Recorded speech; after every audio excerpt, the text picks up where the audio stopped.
வர்ற பிரச்சனைகள்லாம் கைக்கு தேடி தேடி வந்து கையில் வச்சுக்கிட்டே தான் தைய வர்றேன்.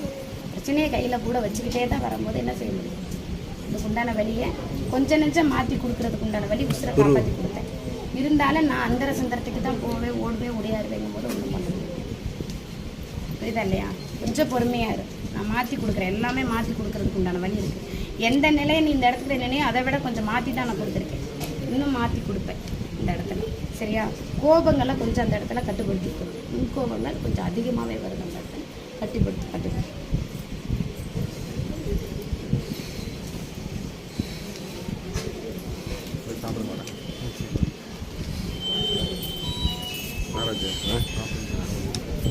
செய்வதுக்கு உண்டானது எத்தனையோ ஆபத்தை எட்டு ஆபத்துக்குள்ளார போய் வந்தாச்சு. அவசரப்பட்டு எதை வேணுமா செஞ்சிடலாம். காத்து நிற்கிறது யாரு? நம்ம தானே, நம்ம உடம்பு தானே. ஆபத்தை எட்டி போகிறதுக்கு பெரிய விஷயம் கிடையாது. அதுக்கு ஒரு டைம் முன்னாடி திரும்பியும் பார்க்கணும். காப்பாற்றி கொண்டு வந்து சேர்த்திருக்கு. இனி சரியான வழியில் கோபங்களை கட்டுப்படுத்தி சந்தோஷ பிரியமாக இருக்கிறதுக்கு உண்டான வழியை பார்க்கணும். சரியா? இந்த பொருள் எடுக்க சொல்ல எடுத்தீங்களா? எடுத்துக்கலாம்.